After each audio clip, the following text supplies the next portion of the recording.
स्वामी जी, मैं चाहती हूं कि मुझे आपके जैसा एक बेटा हो। मैं आपसे शादी करना चाहती हूं। आपको मुझसे एक बेटा चाहिए, तो उसके लिए शादी करने की क्या जरूरत है? 9/11 को हम किस लिए याद करते हैं? किस लिए करते हैं? हाँ? इसको हम Osama bin Laden, World Trade Center के धमाके, टकराते हुए एयरप्लेन के लिए याद कर, डरा देने वाली तारीख है। पर 9/11 की यह तारीख गर्व से सर को ऊंचा कर देने वाली तारीख भी है, जब स्वामी विवेकानंद शिकागो में brothers and sisters of America नाम का वो सुंदर सा प्रवचन उन्होंने दिया। 7,000 लोगों ने खड़े होकर के मिनटों तक, कई मिनटों तक गड़गड़ाहट के साथ तालियां बजाई। भारत के एक युवा सन्यासी भारत के विश्व गुरु के रूप में भारत को स्थापित करने के लिए गए। ये वो स्वामी विवेकानंद। 9/11 को हम न्यूयॉर्क के लिए नहीं, शिकागो के लिए जानेंगे। आतंकवाद के लिए नहीं, धर्म संवाद के लिए जानेंगे। लादेन के लिए नहीं, नरेन के लिए जानेंगे। कौन है ये नरेन? ये वही है नरेंद्र नाथ दत्त, यानी कि नरेन यानी कि स्वामी विवेकानंद। नमस्कार, विवेक बिंद्रा बोल रहा हूं, founder and CEO badabusiness.com। App तो डाउनलोड करी होगी अपने बड़ा बिजनेस। बहरहाल 12 जनवरी 1863 का आपका जन्म हुआ। सारे शास्त्रों को आप पहचानते हैं। नेशनल यूथ डे के रूप में मनाया जाता है वैसे इनके जन्मदिन को। खड़ा होकर के आज पावरफुल वीडियो देने वाला हूं आपको। वेद, उपनिषद, भगवद गीता, रामायण, महाभारत, पुराण सब याद था, कंठस्थ था इनको। रामकृष्ण मिशन की इन्होंने स्थापना करी सोशल सर्विसेज के लिए। स्वामी विवेकानंद, आपको मालूम है, जमशेद जी टाटा के गुरु भी थे। कुछ ऐसी कहानियां बताऊंगा आज आपको स्वामी विवेकानंद। मैं इतना उत्साहित हूं आज श्रील प्रभुपाद के बाद, जो इन्होंने इस्कॉन की स्थापना करी, जिन्होंने पूरे विश्व में भगवद गीता लेके गए। उनके अलावा स्वामी विवेकानंद जो पूरे विश्व में हिंदू, हमारे देश की संस्कृति, हमारे देश को पूरी दुनिया में पहुंचाया। स्वामी विवेकानंद बचपन में थोड़े शैतान थे। माता पिता, बचपन से शुरू करते हैं ना, माता पिता उन्हें बोलते थे, इतना खेलता रहे, इतना शैतान है, हाँ, नरेन नरेन नरेन नरेन। और ये क्या, चंपा का पेड़ इनके घर के आंगन में हुआ करता था। उस पे उसका टहनी थोड़ी कमजोर होती है, ये उस पर लटकते थे। समझाएं तो मानते नहीं थे। सारे दोस्त इनके उस पर लटकते थे। तो एक दिन पिताजी ने बुलाया, बोला कोई चाल चलता हूं। उन्होंने बुलाया, नरेन इधर आओ। सारे दोस्तों को बुलाया, बोला ये चंपा के पेड़ पे ना एक भूत पिशाच रहता है, और अगर कोई यहां पे इसकी डाली को तोड़ेगा तो वो आपकी गर्दन को मोड़ेगा। डाली को तोड़ेगा वो गर्दन को मोड़ेगा, डाली को तोड़ेगा वो गर्दन को मोड़ेगा। सारे बच्चे घबरा गए, अरे चंपा के पेड़ पे भूत है, डाली को तोड़ेगा वो गर्दन को मोड़ेगा। घबरा गए, सब भाग गए। नरेन यानी कि स्वामी विवेकानंद अगले दिन जाके फिर खेलने लगे। फिर जाके उसी पेड़ पर लटक गए। बच्चों ने बोला, ए तेरी गर्दन को तोड़ेगा, तू डाली को तोड़ेगा वो तेरी गर्दन को मोड़ेगा। स्वामी विवेकानंद क्या बोले, इतना दिन से खेल रहे थे ना, अगर कोई भूत होता अब तक गर्दन तोड़ गया होता। ये पापा बेवकूफ बना रहे हैं हमारे को। इतने एक्स्ट्राऑर्डिनरी एथिक्स थे इनके कि एक दफा रामकृष्ण परमहंस जो इनके अपने गुरु थे, उन्होंने इनसे कहा कि इनको, इन्हीं सारे शिष्यों को बोला, सारे बच्चों को बोला कि अपने अपने घर से सबको एक मुट्ठी चावल चोरी करके लाना है, पर शर्त यह है कि उन्हें कोई देख ना ले। अगले दिन सारे बच्चे एक मुट्ठी चावल, कोई देख ना ले, चोरी करके ले आए। स्वामी विवेकानंद खाली हाथ आए। उन्होंने कहा, भाई तुम खाली हाथ क्यों आए? बोले, गुरुजी आपने कहा था मुट्ठी चावल तब चोरी करना जब कोई देखे नहीं, पर मैं देख रहा था कि भगवान तो मुझे हर समय हर जगह से देख रहे हैं, क्योंकि वो सर्वव्यापी हैं। बड़े जबरदस्त एथिक्स थे इनके बचपन से ही, बड़े केयरिंग, कंसर्न्ड और कंपैशनेट थे। स्वामी विवेकानंद के पिता का जब देहांत हो गया, इनका फाइनेंशियल बैकबोन पूरी तरह से टूट चुका था, परिवार पूरी तरह टूट चुका था, गरीबी में डूब गए थे। पिता के देहांत पे इतनी गरीबी हो गई थी, पर कई बार घर में खाने के लिए जब बहुत थोड़ा होता था तो ये घर आकर के झूठ बोलते थे कि मैं तो आज किसी भोज पे गया था, मेरे को हो इतना पकवान खिलाया मम्मी, मजा आ गया। और माँ को बोलते थे आप खा लो ये खाना, और कई कई दिन तक घर पे खाते नहीं थे, क्योंकि सबका, इनका ना बचपन से ही मन के अंदर ये फीलिंग थी कि मुझे सबकी सेवा करनी है। इनका फोकस बड़ा फैल्कन लाइक था। एक कथा तो मैं इनकी बता चुका हूँ कि पूरी की पूरी शादी की बारात निकल गई थी, ये पढ़ते रह गए, इनको पता ही नहीं चला यहाँ से बारात निकल गई। लोग पूछ भी रहे थे बारात गई, बारात, कुछ नहीं पता चलता है, ऐसा फोकस था इनका, इतना भयंकर फोकस। एक दिन ऐसा हुआ कि ये बेहोश मिले अपने कमरे में। लोगों ने पूछा, भाई क्या हो गया, क्या हो गया, क्या हो गया? पानी डाला, उठाया इनको, ऐसा ऐसा ऐसा ऐसा हिलते हुए, झटका देते हुए खड़े हुए। तो पूछा क्या हुआ? बोला कुछ नहीं, मैं तो पढ़ रहा था। तब पता चला ये 3 दिन 3 रात से पढ़ रहे थे। इन्होंने कुछ खाया नहीं, कमजोरी के कारण अचानक थोड़ा अनकॉन्शियस हो गए थे। हाँ, ये इनका नेचर, इनका प्रकृति इतना फोकस का था, इतना फोकस कि 3 दिन 3 रात, बोले मुझे खाना याद ही नहीं आया। उनको बाहर, उनको किसी ने बताया कि आज क्या तारीख है, इनको पता चला तारीख 3 दिन आगे निकल चुकी, क्योंकि कई किताबें पढ़ते चले गए, पढ़ते चले गए, पढ़ते चले गए। उत्तिष्ठ जागृत प्राप्य वर्ण निबोधिता, उठो जागो तब तक लक्ष्य के पीछे भागो जब तक लक्ष्य प्राप्त ना हो जाए। Rise awake and stop not until your goal is achieved. ये स्वामी विवेकानंद का वो गोल्डन स्टेटमेंट है। दया जो है ना, इनका स्वाभाविक गुण था। इनकी मां ने एक बार इनको कहा कि बेटा जरा चाकू पकड़ाना, मैं सब्जी काट रही हूं। तो चाकू पकड़ाते वक्त इन्होंने क्या किया, चाकू की धार की तरफ है वहां से खुद पकड़ लिया और हैंडल अपनी मां को पकड़ाया। और तब मां ने हैंडल पकड़ा और देखा कि धार को अपनी तरफ पकड़ा। इसी पे मां ने सारे भाई बहन और सब बच्चों को बताया कि ये इसके अंदर करुणा की भावना है, जो दूसरों को कभी दुख ना पहुंचे, दर्द ना पहुंचे, बचपन से ऐसे थे। स्वामी विवेकानंद जब शिकागो गए आगे चल के बड़े होने पे, तो वहां एक लाइब्रेरी जाया करते थे। एक किस्सा सुनना बहुत मजा आएगा आपको। लाइब्रेरी जाते थे, सुबह किताब बोरो करते थे, शाम को वापस करते थे, सुबह किताब बोरो करते थे, शाम को वापस करते थे, सुबह किताब बोरो करते थे। लाइब्रेरियन परेशान, बोले तुम इंडियन पागल हो गया भैया, सुबह किताब बोरो किया, शाम को वापस किया। बोले जब पढ़ना नहीं तो मजा क्यों लेते हो, टाइम क्यों वेस्ट करते हो। स्वामी जी बोले मैं सब पढ़ लेता हूँ, मैं इतनी मोटी किताब सुबह लेके जाता है, शाम को पढ़ लेता है, शाम को वापस कर देता है। तो लाइब्रेरी ने बोला मैं तेरा टेस्ट लेती हूँ। उन्होंने उनका टेस्ट ले लिया। उन्होंने 1 महीने की 30 किताबें उठाई और बोला कि चलो मैं इसमें से कुछ पूछती हूँ। और जब पूछने लगी उनसे, तो स्वामी विवेकानंद ने न केवल ये उसका उत्तर दिया, बल्कि ये भी बता दिया कि आप 1415वें पेज से, आप 392 पेज से, आप 221 पेज से ये प्रश्न पूछ रहे हैं और इसका उत्तर इस पैराग्राफ में लिखा। और पूरा का पूरा पैराग्राफ याद रहा। फोटोग्राफिक मेमोरी, स्वामी विवेकानंद अद्भुत थे। एक बार एक ब्रिटिशर ने स्वामी विवेकानंद से पूछा कि Swami ji why don't you wear proper clothes. अब वो भगवा वस्त्र में रहते हैं ना, धोती कुर्ते में, भगवा वस्त्र में। उन्होंने पूछा कि why don't you wear proper cloth like a gentleman. तो उन्होंने इसका अर्थ क्या हुआ, भाई तुम अच्छे कपड़े जेंटलमैन के लिए क्यों नहीं पहनते। तो स्वामी विवेकानंद मुस्कुरा के बोले कि आपके कल्चर के अंदर टेलर आपको, दर्जी आपको जेंटलमैन बनाता है, पर हमारे भारत में, हमारे कल्चर के अंदर हमारा कैरेक्टर हमारे को जेंटलमैन बनाता है। ये कैरेक्टर के बहुत पक्के थे।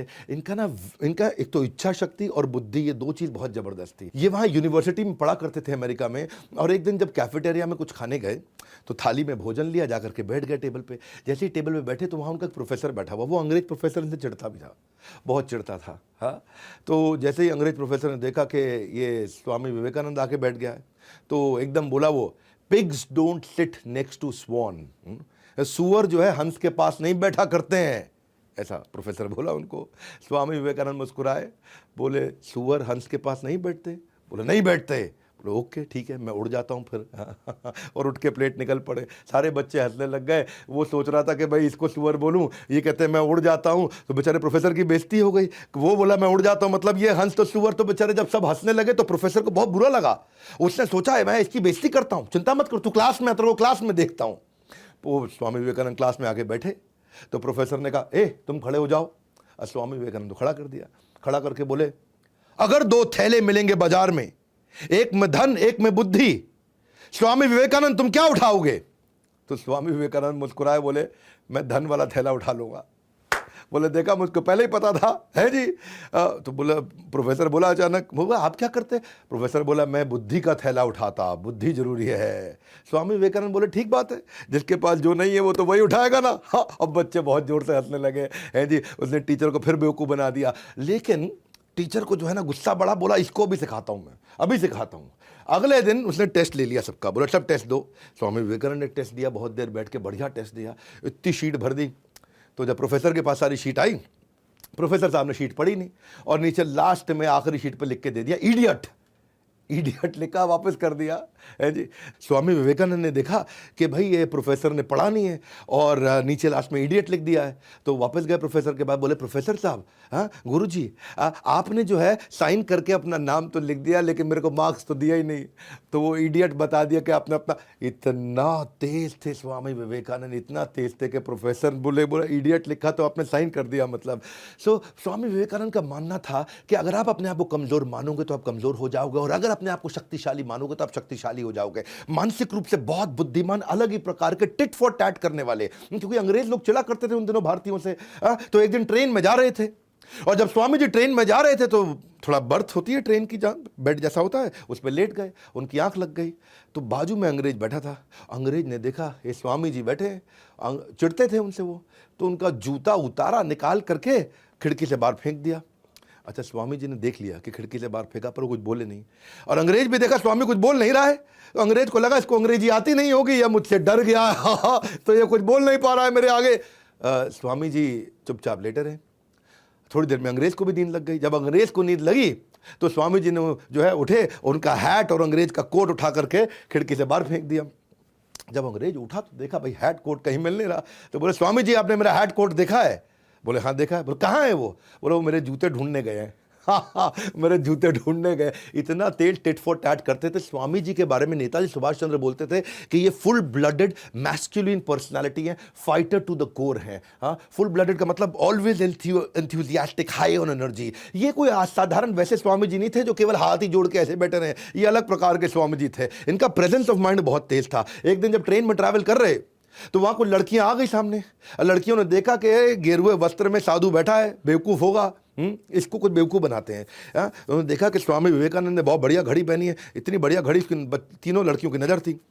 तो उन्होंने स्वामी जी को बोला, ए स्वामी अपनी घड़ी उतार के दे दो, नहीं तो यहीं चिल्लाएंगे कि तुम हमको छेड़ रहे थे। तो स्वामी विवेकानंद चुप रहे। उन्होंने अनसुना कर दिया, ए स्वामी तुमको बोल रहे हैं घड़ी उतार के हमको दे दो। अंग्रेजी में बोला, मैं ऐसे बोल रहा हूँ, घड़ी उतार के दे दो, नहीं तो हम यहां शोर मचा देंगे कि तुम हम पे, हमारी इज्जत पे हाथ डाल रहे थे, तुम हमको छेड़ रहे थे। स्वामी जी जो है चुपचाप बैठे रहे। तो जब उन्होंने थोड़ा और आगे जाकर के बोला, स्वामी जी बोले हाँ। तो लड़कियां बोली आप क्या करें, हाँ जी कैसे समझाएं इसको? स्वामी जी बोले हाँ। और लड़की अच्छा पढ़ लेता है, बोल नहीं पाता, सुन नहीं पाता। उन्होंने लिख के दे दिया कि भैया सुनो, मेरी अपनी घड़ी उतार के दे दो, नहीं तो सबको बता देंगे तो हमको छेड़ रहे हो। स्वामी जी ने जैसे ही पर्चा लिया जेब में रखा, बोला अब पुलिस को बुला लो, अब संभाल लूंगा। तो बहुत तेज थे वो कि जो लिखे तो मैं ले लिया, घड़ी उतार के दे दो। ये स्वामी जी का जो है ना प्रेजेंस ऑफ माइंड, ये कमाल का था। इनकी फोटोग्राफिक मेमोरी थी। एक दफ़ा इनको समुद्री जहाज से जब अमेरिका में जा रहे थे तो ये और इनका दोस्त जो कप्तान जहाज चला रहा था, कप्तान से बोले कि भाई साहब आप अखबार नहीं पढ़ रहे हैं तो आपका अखबार हम पढ़ लें थोड़ी देर के लिए। तो कप्तान बोला पढ़ लो, लेकिन मुझे वापस चाहिए क्योंकि मैंने अभी तक पढ़ा नहीं है। स्वामी जी बोले ठीक है। स्वामी जी लेके अखबार अपना पढ़ने लगे। स्वामी जी ने फट से अखबार पढ़ लिया 15 मिनट में। पढ़ने के बाद उनका दोस्त बोला स्वामी जी का कि भाई मैं भी पढ़ लूँ। बोला आप भी पढ़ लो। तो वो भी पढ़ने लगा। वो पढ़ने लगा। समुद्री जहाज में चल रहे थे तो हवा तो बहुत तेज़ चलती है। अचानक इतनी तेज़ हवा चली कि अखबार छूट के निकल के समुद्र में गिर गया। अच्छा, कप्तान को आया बहुत गुस्सा, तुमको कहा था पागल स्वामी, तुमने अखबार मेरा उड़ा करके समुद्र में फेंक दिया, मुझको पढ़ना था। स्वामी जी बोले नाराज मत होइए, कोई बात नहीं। क्यों नाराज ना हूं, मेरा अखबार चला गया। नहीं कोई बात नहीं, नाराज मत होइए, जरा कोई कॉपी पेन पड़ा है? तो कॉपी पेन दिया। तो स्वामी जी गए, आधा घंटा कुछ लिखते रहे। यहाँ कप्तान खुंदक खा रहा था, स्वामी जी आधा घंटा कुछ लिखते रहे। कप्तान खुंदक खा रहा था, स्वामी जी लिखते रहे। थोड़ी देर बाद स्वामी जी आए, ये लीजिए पूरा अखबार आपको लिख के दे दिया। स्वामी जी ने एक एक शब्द अखबार का पूरा वर्ड टू वर्ड लिख के दे दिया। उसकी बुद्धि चकरा गई। वो बोला उसने उतर करके वहाँ चेक किया, बोला चेक कर लेना, पूरा वर्ड टू वर्ड पूरा अखबार छाप दिया स्वामी जी ने वहाँ पे। ऐसी फोटोग्राफिक मेमोरी थी। और वहीं पे कप्तान ने बोला कि ऐसा मैनिफेस्टेशन सुपर ह्यूमन पावर का ये ब्रह्मचार्य से आता है, लेकिन केवल ब्रह्मचार्य से नहीं आता। ये व्यक्ति अद्भुत है। ये कैप्टन थे शिप के, जिन्होंने वैलिडेट किया जाके न्यूज़पेपर को चेक करने के बाद ये स्टेटमेंट दिया उनके बारे में। स्वामी जी एक अद्भुत व्यक्ति थे। ये इन्होंने दुनिया भर में कम्युनिटी, इंडियन कम्युनिटी को पॉपुलर बनाया, पावरफुल बनाया। जो हमारी वैदिक संस्कृति थी उसको जाके पॉपुलर बनाया, पावरफुल बनाया। एक शिकागो में कॉन्फ्रेंस थी 1893 के अंदर। इनको जब इनवाइट किया गया, उस धर्म संवाद के लिए जब इनवाइट किया गया, तो सबको बताया गया कि ड्रेस कोड क्या है, फॉर्मल सूट टाई शर्ट, सब आके धर्म संवाद करने वाले। स्वामी जी धोती कुर्ते में पहुंच गए। अमेरिकन को बुरा लगा, अरे बोला था सूट टाई पहनने के लिए। स्वामी जी बोले नहीं मैं तो ऐसे ही आता हूँ। मुस्कुरा दिए। तो उन्होंने क्या किया, स्वामी जी को पहले बोलना था, उनका नंबर कर दिया आखिरी। सबको दिए 10-10 मिनट बोलने के लिए, स्वामी जी को दिए 2 मिनट बोलने के लिए। और बोले सोचे कि ये धोती कुर्ते में आए, कोई वैसे ही नहीं सुनेगा, और जब आखिरी के 2 मिनट बचेंगे तो लोग उठ के निकल लेंगे, इसको वैसे ही कोई नहीं सुनेगा। तो चाहते थे कि स्वामी विवेकानंद की बेइज्जती हो जाए। बहरहाल स्वामी विवेकानंद जब आखिरी के 2 मिनट इनको दिए गए, वो स्टेज पे गए, इधर देखा उधर देखा, गहराई से उन्होंने जब वो फेमस स्पीच अपनी शिकागो की दी, तो ये वो स्पीच है जो स्पीच लोगों ने सुनते ही खड़े होकर के बीच बीच में तालियां बजानी शुरू कर दी। कोई उठा नहीं।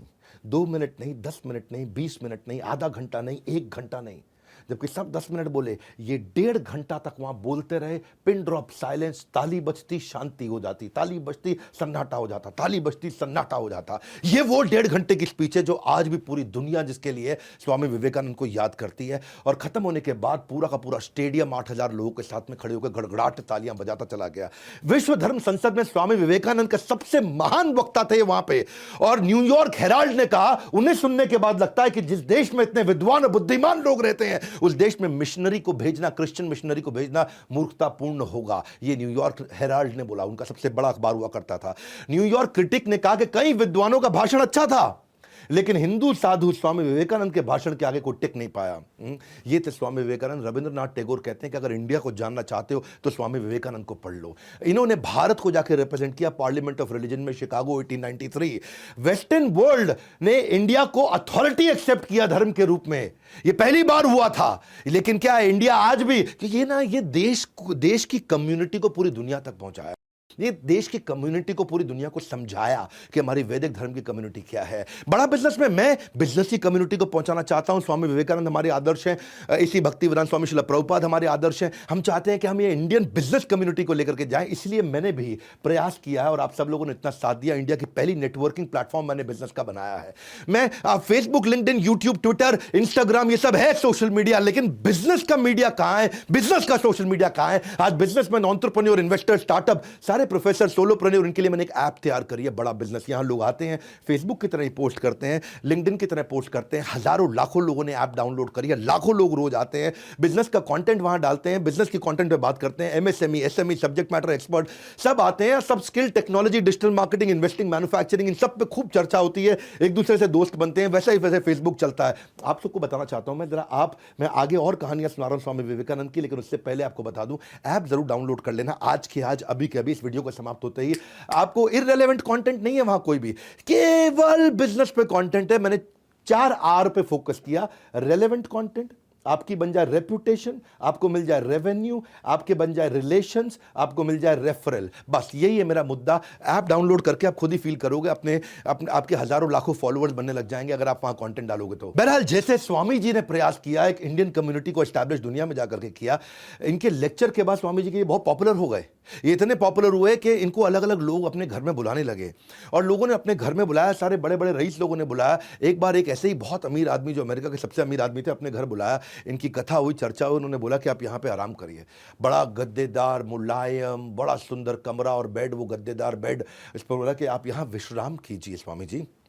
स्वामी जी गए, उन्होंने बेड देखा, जाके उस पर बैठे, लेकिन उनके मन में विचार आया कि मेरी माँ आज भी जमीन पे सो रही होगी भारत में, आज भी कम से कम 25 करोड़ भारतीय जमीन पे वहाँ सो रहे होंगे, बड़ी एक्सट्रीम कंडीशंस में, जिनके पास पंखा तक नहीं है, जिनके पास कोई सुविधा नहीं, जिनके पास बिजली नहीं है, और बहुत बुरी हालातों में बिना खाना खाए सोते हैं। तो मैं कैसे बिस्तरे पर सो जाऊँ?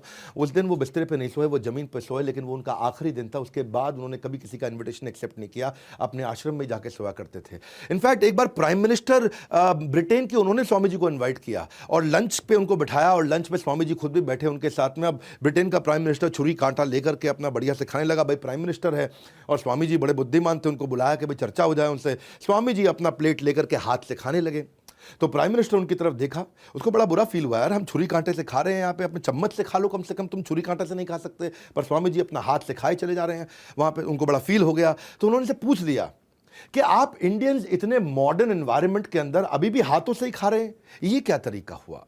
तो स्वामी जी ने जवाब दिया अंग्रेजी में, because no one has used my hands before to eat. क्या अर्थ हुआ इसका?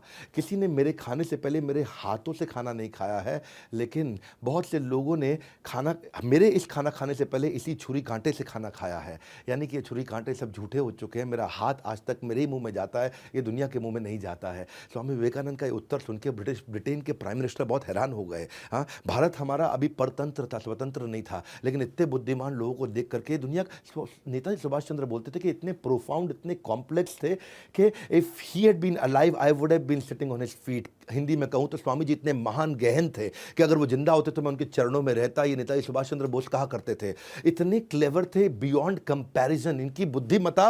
एक बार एक अंग्रेज ने क्या किया कि बहुत सारी किताबें रखी और बुलाया अपने घर पे, ये देखो। अच्छा, नीचे रख दी उसने भगवत गीता सबसे आखिरी में, और सबसे ऊपर रखी बाइबल। ये देखो मेरी किताबें, इतना पढ़ता हूं मैं, सबसे ऊपर देखो बाइबल है। तो स्वामी जी मुस्कुराए, फिर बोला ठीक लगाया ना मैंने सारी किताबों को? उसने बेइज्जती करना चाहता था कि भगवत गीता नीचे कर दी आखिरी में, बाइबल ऊपर कर। स्वामी जी बोले बिल्कुल ठीक लगा है आपने, बहुत अच्छा लगा है। हाँ? अच्छा, वो अंग्रेज़ हैरान हो गया, उसको लगा स्वामी जी बुरा क्यों नहीं माने अभी तक। तो स्वामी जी ने जवाब दिया कि आपने सबसे नीचे भगवत गीता को रख के सबसे अच्छा काम किया, उसको नीचे ही रखिए, क्योंकि वो फाउंडेशन है दुनिया की बाकी सारी किताबों की। जैसे ही आपने भगवत गीता हिलाई, बाकी सारी किताबें नीचे गिर जाएंगी, और जब तक भगवत गीता को फाउंडेशन रखोगे दुनिया चलती चली जाएगी। ये थे स्वामी विवेकानंद, महिलाओं को उतना रिस्पेक्ट किया करते थे। लेकिन एक दफ़ा ये थोड़ी महिलाओं की कहानी सुनाता हूँ आपको। स्वामी विवेकानंद एक दफ़ा एक यूनिवर्सिटी में लेक्चर देने गए, तो वहाँ एक बहुत सुंदर लड़की थोड़ा दूर से, ये 3-4 लोगों से बात कर रहे थे, थोड़ा दूर से इनको देख रही थी। अच्छा, स्वामी जी पहचान गए थे कि देख रही है मुझको, लेकिन ध्यान नहीं दिए। पर वो खड़े होकर देखते रही स्वामी जी को, और ये 3-4 लड़कों के साथ अपना बात कर रहे थे। बहुत देर तक स्वामी जी ने देखा कि वो देख रही है। जैसे ही ये लड़के गए तो स्वामी जी उनकी तरफ मुड़े और प्रणाम किया। तो वो लड़की उनके पास आई और बोली, स्वामी जी। बोला जी। स्वामी जी, मैं चाहती हूँ कि मुझे आपके जैसा एक बेटा हो, मैं आपके जैसा एक बेटा चाहती हूँ, तो क्या आप मुझे एक बेटा दे सकते हैं? मैं आपसे शादी करना चाहती हूँ, आप शादी करके मुझे अपने जैसा एक बेटा दे दीजिए। तो स्वामी जी मुस्कुराए, मुस्कुरा के बोले, आपको मुझसे एक बेटा चाहिए जो कि मेरे जैसा हो, तो उसके लिए शादी करने की क्या ज़रूरत है? तो स्वामी जी तो लड़की, ओह, बिना शादी के आप बेटा दे दोगे मुझको? Good idea. हाँ, तो लड़की को लगा कि लगता है स्वामी जी तैयार हो गए हैं, अब मुझे बढ़िया बढ़िया। तो उसके मन में कुछ हार्ट ऐसा चलने लगे, ऐसा मतलब वो सोच ही रही थी। तो स्वामी जी फिर मुस्कुराए, बोले हाँ मैं ठीक कह रहा हूँ, बिना शादी के आपको मेरे जैसा बेटा मिल सकता है। देखो, शादी करके मैं कोई गारंटी नहीं दे पाऊँगा कि हमारे संबंधों से जो संतान की उत्पत्ति होगी वो बिल्कुल मेरे जैसा होगा, ये मैं गारंटी नहीं दे सकता, लेकिन मेरे पास दूसरा उपाय है। वो बोली क्या? वो उपाय ये है कि अगर आपको बिल्कुल मेरे जैसा बेटा चाहिए तो मुझे ही अपना बेटा बना लीजिए, मैं आपको अपनी माँ स्वीकार कर लेता हूँ, एक और बच्चा करने की क्या आवश्यकता है। वो लड़की बहुत हैरान हो गई, और उस दिन से स्वामी जी ने उनको अपनी माँ के रूप में देखा, स्वीकार किया, और वही औरत चल के आगे स्वामी जी की सबसे बड़ी शिष्याओं में से एक शिष्या बनी। ये थे स्वामी जी, जिनकी इंद्रियां हमेशा नियंत्रण में रहती थी। वो क्या कहते थे? हमेशा कहते थे कि if you can stretch a helping hand, do so, and if you can not then fold your hand. इसका अर्थ क्या हुआ? यदि आप किसी की मदद करने के लिए हाथ बढ़ा सकते हैं तो बढ़ाइए, और अगर मदद के लिए हाथ नहीं बढ़ा सकते तो कम से कम हाथ जोड़ तो लीजिए। या तो हाथ बढ़ा के मदद करिए या हाथ को जोड़ लीजिए। स्वामी विवेकानंद ऐसे ही महिलाओं का इतना सम्मान करते थे कि मेवाड़ के एक राजा ने एक बार उनको अपने यहाँ पे एक किसी बड़े इवेंट में बुलाया, और मेवाड़ के राजा थे, राजसी वहाँ पे व्यवहार था, तो वो सब बैठे थे, और वहाँ पे कुछ महिलाओं का मतलब नृत्य गान सब चल रहा। तो कुछ महिलाएं अच्छा बढ़िया से डांस कर रही थी, अपना राजस्थानी स्टाइल में डांस कर रही थी। स्वामी विवेकानंद उठ के बाहर निकल गए। लोगों ने पूछा ऐसा क्यों? बोला, it is indecent to see a women dancing for my own fun. हाँ, अपने मज़े के लिए महिला को नाचते हुए देखूँ, ये तो मेरा संस्कार नहीं है। सो इनका जो कैरेक्टर था वो बहुत पावरफुल था। एक बार स्वामी जी के ना आश्रम में उन्होंने नियम बना रखा था कि कोई औरत नहीं आ सकती है, और ये आई थिंक इट वॉज 1902 जून का महीना। ये बहुत बीमार थे, बहुत बहुत बहुत बहुत बीमार थे, बहुत सारी बीमारियां लग गई थी। तो इनकी माँ इनकी देखभाल करने के लिए आई, और स्वामी जी ने देखा जब मेरी माँ मॉनेस्ट्री के अंदर आ गई, यानी कि उस आश्रम के अंदर जहाँ सन्यासी ब्रह्मचारी रहते हैं वहाँ अंदर आ गई है, तो उनको बहुत गुस्सा आया। उन्होंने सारे शिष्यों को बुलाया,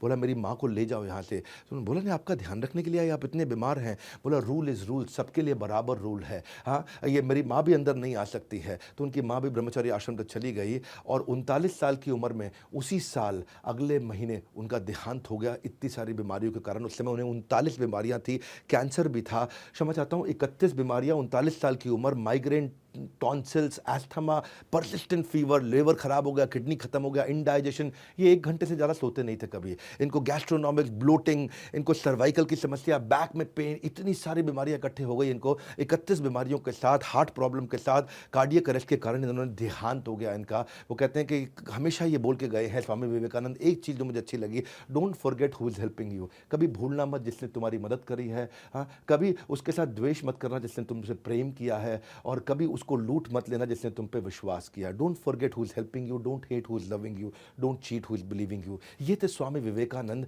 मैं हमेशा ऐसी भक्ति विरान स्वामी शिला प्रभुपाद का वीडियो बनाया, आपने नहीं देखा तो शिला प्रभुपाद का वीडियो जरूर जाकर के देखिएगा। लेकिन इसके बाद मैं स्वामी विवेकानंद का वीडियो बनाना चाहता था। इतनी रिक्वेस्ट आप लोगों ने कमेंट बॉक्स में करी, अगला वीडियो किसका देखना चाहते हैं बताइएगा। पर एक बहुत बड़ी अनाउंसमेंट दे रहा हूं, 2.5 साल के बाद, अरे बहुत एक्साइटेड हूं, 2.5 साल के बाद त्यागराज स्टेडियम में पूरे स्टेडियम के साथ खचाखच पावरफुल इवेंट करने वाला हूं। मेरे साथ सारे अरबपति प्रोफेसर और मैं खुद आकर के आपको बिजनेस ट्रेनिंग देने वाला हूं। अगर आप मेरे कोर्स को खरीद चुके हैं तो अपनी सीट ब्लॉक करा लीजिए। अगर आपने कोर्स नहीं खरीदा है तो फटाफट ले लीजिए। Powerful, impactful, high motivation business coaching programme, सारे बिलियनियर प्रोफेसर, और स्टेडियम चाहे कितना भी बड़ा हो, हमारे लिए सीटें हमेशा कम पड़ जाती हैं। 3, 4, 5 जून सुबह से रात तक आप मेरे साथ रहने वाले हैं। बहुत बड़ा सेलिब्रेशन होगा, इतना सॉलिड ट्रेनिंग प्रोग्राम। मैं आपको साफ बात बताऊं, कितना भी बड़ा स्टेडियम क्यों ना ले लें, सीटें हमेशा कम पड़ती हैं, लोगों को वापस लौटना पड़ता है। अच्छा, इसमें कुछ स्पेशल सीट भी हैं। बिजनेस लाउंज सीट, उसका पता कर लीजिएगा, ये फर्स्ट रो होती है। फिर रॉयल डायमंड सीट, ये आगे की कुछ रो होती हैं। और फिर डायमंड कैटेगरी सीट, ये सारी की सारी प्रीमियम सीट्स होती हैं। ये केवल लिमिटेड है, चुनिंदा कस्टमरों के लिए। बाकी स्टेडियम में सब लोग बैठ ही सकते हैं, ये सीट्स लिमिटेड है। अगर आप बिजनेस लाउंज लेना चाहते हैं तो बिलियनियर प्रोफेसर के साथ उठ सकते हैं, बैठ सकते हैं, हमारे साथ उठ सकते हैं, बैठ सकते हैं। और बाकी की भी सीट्स में आप हमारे साथ आकर सेल्फी लेना चाहते हैं, आप सीधा मुझसे इंटरैक्ट करना कर सकते हैं आकर के। तो अगर आप मेरे साथ टाइम स्पेंड करना चाहते हैं, आकर के सीखना चाहते हैं, बोर्ड लाइन नंबर पे फोन कर लीजिए, पता लगा लीजिए। ये मौका आपको बार बार नहीं मिलेगा। स्वामी विवेकानंद के बाद अब और किसका वीडियो देखना चाहेंगे? मैं आपको बहुत सारे वीडियोस वापस देना चाहता हूं, फिर वापस आके खड़ा हुआ हूं, और इस बार पूरे फोर्स के साथ फिर बहुत सारे वीडियोस लेके आने वाला हूं। जैसे मैंने पिछले साल बहुत सारे वीडियोस लेके आया था, इस बार बहुत सारी personality based case studies. Comment box में जानना चाहता हूं आप किसका वीडियो देखेंगे। और स्वामी विवेकानंद को प्रणाम करने के लिए नीचे कमेंट बॉक्स में उनका आशीर्वाद लेने के लिए, मुझको भी आशीर्वाद देने के लिए कि उनका आशीर्वाद मिले, हमारे साथ जुड़े रहने के लिए, वीडियो को सही लोगों तक पहुंचाने के लिए आप सबका हृदय की गहराई से प्रेम पूर्वक बहुत बहुत धन्यवाद।